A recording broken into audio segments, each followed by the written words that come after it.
Bonjour, ici Patrick Savard. Je suis ici pour vous parler de techniques de base ou de montage de base pour la pêche à la truite grise qu'on retrouve sur le Grand Lac Pirobe en très grande quantité et aussi de très belle taille. Donc, je vous invite à me suivre. Je vais commencer mon partage d'écran. Donc, nous y voilà. Il y aura trois montages de base que je vais vous présenter ici. Les variantes 2 et 3 sont tout simplement des versions plus complexes du montage de base, le tout premier que je vais vous montrer. Donc, au tout début, je vais vous présenter le matériel nécessaire. Donc, ça va vous prendre des émerillons à billes de taille relativement grande. Normalement, j'utilise la taille 3 ou 4, mais fiez-vous pas seulement au chiffre qui est indiqué là, ça dépend des compagnies. Vous voulez absolument avoir un émerillon qui a un crochet qui vire de côté comme ça, un angle de 90 degrés, parce que la grise va tirer tellement fort dans certains cas qu'elle va être capable de faire glisser le fil de métal et de l'ouvrir. Donc, ça prend quelque chose de résistant. On veut aussi une bobine de monofilament pour faire des avançons, qui va être de 12 à 20 livres test en fonction du niveau de stress ou de confort que vous avez à la pêche. Donc, je recommande un minimum de 12 livres parce qu'on va quand même aller gratter parfois sur de la structure, puis on veut garder une certaine force dans le monofilament. Ça peut être du fluorocarbone à votre discrétion. Moi, j'utilise tout simplement un monofilament de bonne taille. Maintenant, ça va nous prendre aussi ce qu'on appelle des plombs quilles ou des plombs boulets. Il y a différents modèles. L'idée, c'est d'avoir une chaîne à l'avant et à l'arrière de ce plomb-là. L'avantage du plomb quille ou keel en anglais, c'est qu'on retrouve dessus le poids. Donc, ça peut être du 1 once, du 1,5 once, du 2 onces.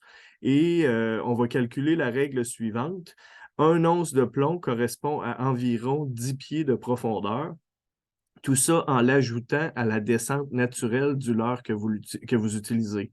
Donc, si vous utilisez une cuillère qui par elle-même descend aux alentours de 12 pieds et vous ajoutez une once de plomb avec ça, vous allez vous retrouver aux alentours de 22 pieds. Ça vous donne une règle générale. C'est certain que ce n'est pas absolument précis. Ça dépend de la vitesse de traîne, ça dépend de la grosseur de votre ligne qui va donner plus ou moins de traction dans l'eau. Mais quand même, ça vous donne une idée d'où vous vous retrouvez. Donc, c'est important de garder autant du 1 once que du 1,5 et du 2 onces dans votre coffre. Et chose intéressante ici avec le plomb quille, ainsi qu'avec le plomb boulet qu'on retrouve à la pourvoirie, il y a des snaps à l'arrière, donc c'est possible d'en attacher plusieurs, un derrière l'autre, en chaîne. Fait que si on veut descendre de 40 pieds de plus, on peut prendre deux plombs de 2 onces, les mettre un derrière l'autre. Si on veut descendre de 30 pieds de plus, on va prendre un 2, puis on va rajouter un derrière. Donc, c'est possible de faire ces combinaisons-là. Maintenant, au niveau de la cuillère, n'importe quelle grosse cuillère va fonctionner. La photo que vous retrouvez ici, c'est une Williams Whitefish 90, qui est une cuillère qui fonctionne très, très bien à la grise et en passant aussi à la truite mouchetée, bien qu'on enlève le trépied à la truite mouchetée. Mais toute grosse cuillère que vous aurez dans votre coffre à pêche va fonctionner. Puis qu'est-ce que j'entends par grosse, là, pour ceux d'entre vous qui sont des néophytes, là? Une cuillère de 6 pouces, c'est minuscule pour une truite grise. Vous allez prendre des grises des fois de... tiens, un exemple très concret. Une truite de 21 livres qui s'est sortie il y a 3 ans. Elle avait un Coregon de 2 livres à l'intérieur. Un Coregon de 2 livres, là, ça fait au-dessus de 12 pouces. Fait qu'une cuillère de 6 pouces, c'est minuscule. Donc, ne soyez pas intimidés par la taille du leurre que vous allez ajouter. Pour ce qui est des montages 2 et 3, le montage 2, on va ajouter un poisson nageur et j'indique ici à balance flottante, je l'expliquerai tout à l'heure. Un poisson nageur à balance flottante, ça veut dire, première chose, d'avoir une petite bavette. On ne veut pas une bavette à grande plongée, mais on veut surtout que lorsqu'on arrête la récupération, ce poisson nageur-là remonte vers la surface. Parce qu'il existe des poissons nageurs qui ont une balance calante, donc ils sont plombés.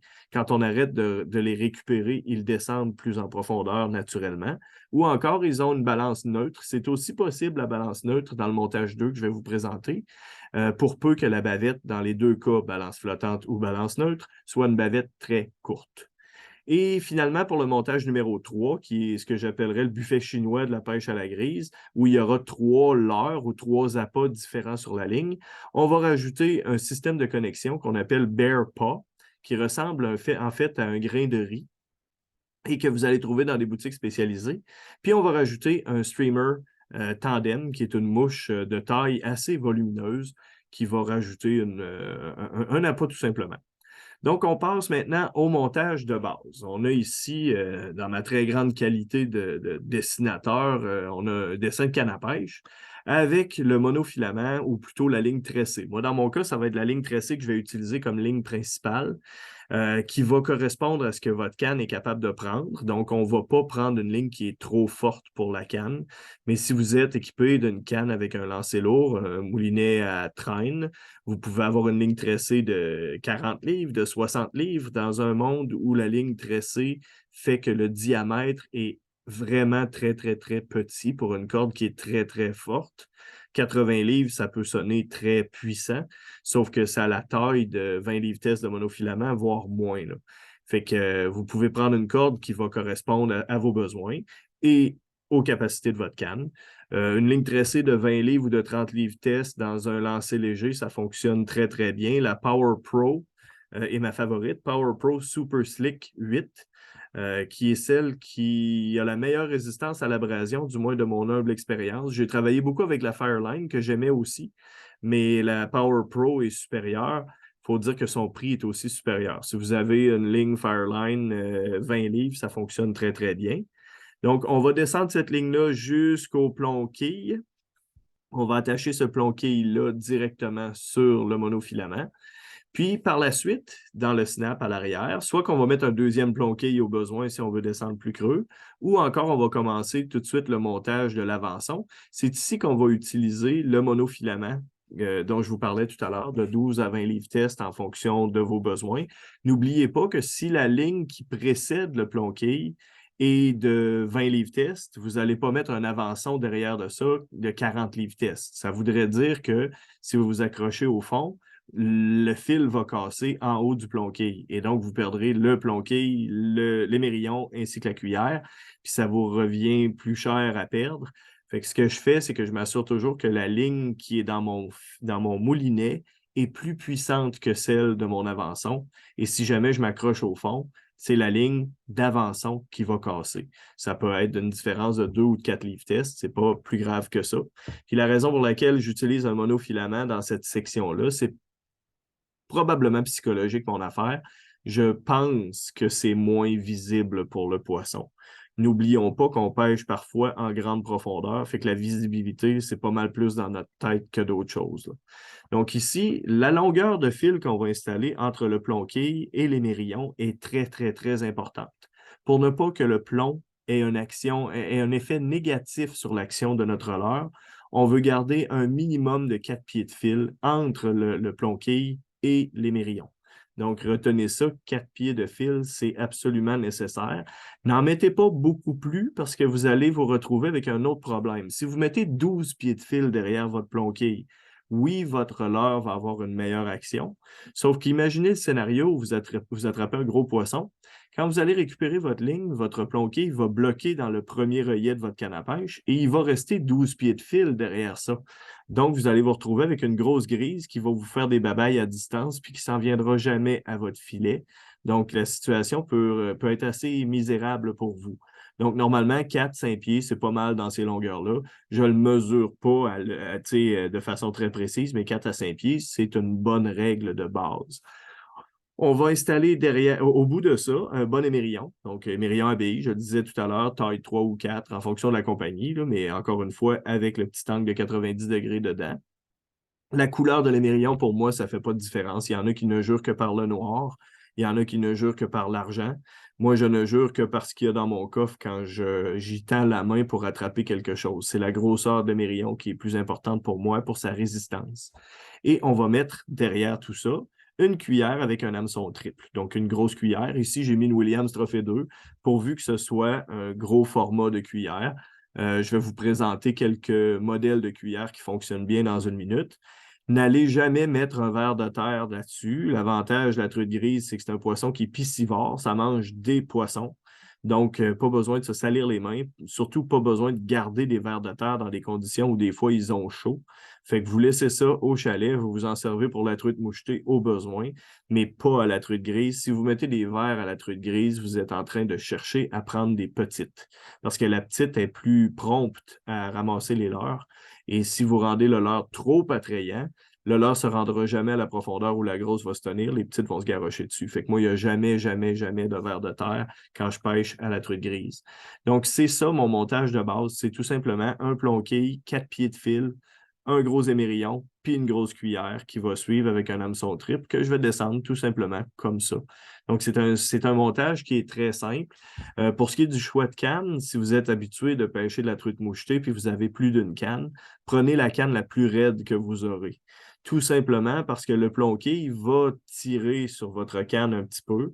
Si notre canne est déjà pliée en U à cause du poids du plomb et de la cuillère, elle n'aura pas plus de puissance pour réussir à ferrer un poisson, ce qui pourrait causer des problèmes lors de la capture de poissons gros format.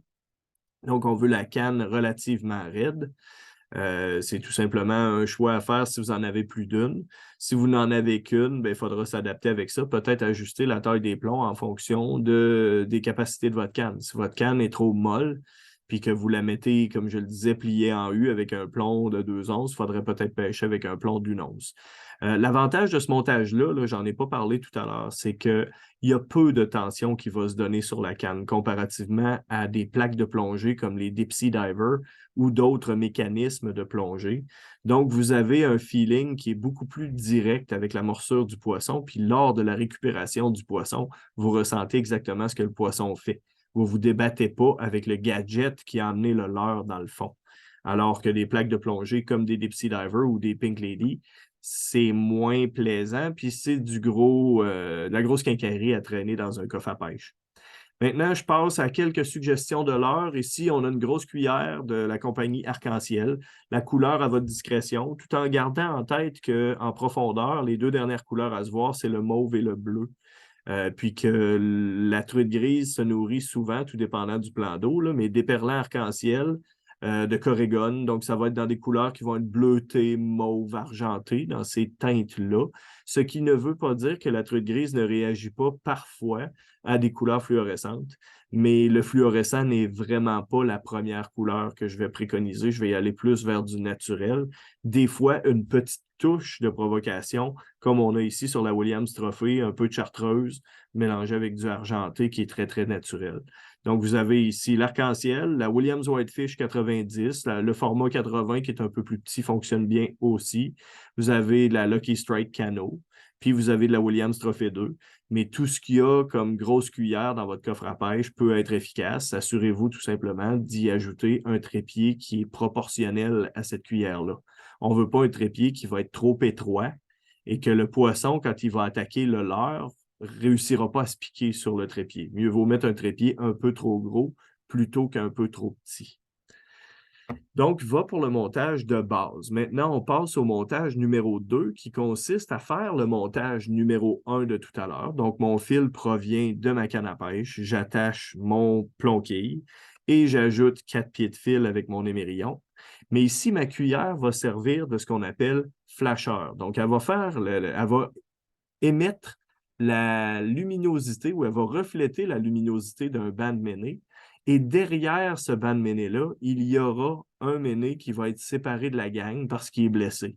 Et c'est généralement ce méné-là que le prédateur va aller s'empresser d'attaquer parce que c'est celui qui semble le plus facile à prendre.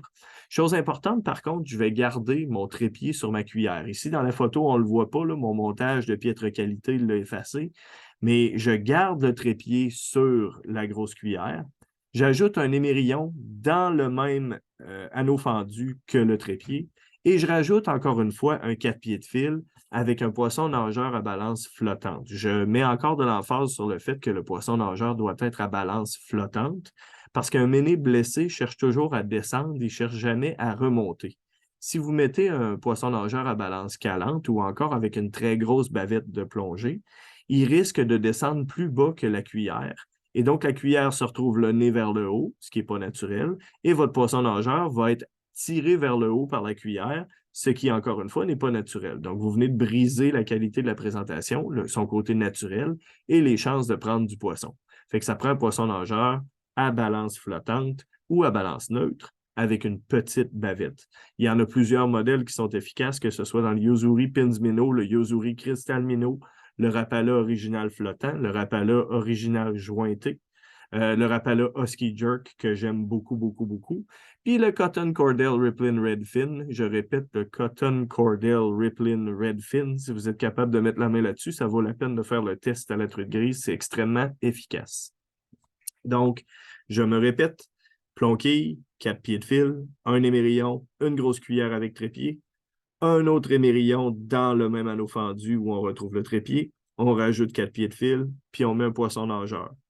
Ici, là, on s'approche tranquillement de l'arbre de Noël. Là. Considérez le fait qu'à chaque fois que vous allez prendre une truite grise et que vous allez la passer au filet, il y a un risque de plus de faire un nœud dans votre fil et d'avoir à recommencer votre montage. C'est pour ça que c'est important d'avoir une bobine de fil supplémentaire pour couper tout simplement, faire 2 ou 3 nœuds, c'est jamais la fin du monde. Si on passe à mon montage le plus complexe, et là, vous avez vraiment 3 leurres en présentation simultanée.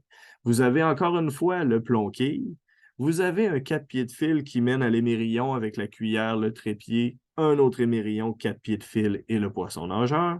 Mais en haut de ma cuillère, je vais mettre le système Bear Paw, qui est un concept d'un petit, un genre de grain de riz en plastique, une version mâle, une version femelle, qui va permettre de donner une distance à un leurre supplémentaire et le séparer de la ligne principale, tout en n'affectant pas la force du fil, parce qu'on sait qu'à chaque fois qu'on fait un nœud, on diminue la force de ce fil-là. Fait que si vous avez un fil de 20 livres test puis vous faites un nœud qui n'est pas bon dedans, peut-être que votre fil il est rendu à 10 livres test. Vous allez être capable de le casser avec vos mains, dans le nœud, évidemment. Le Bear Paw a cet avantage de ne jamais avoir besoin de nœud.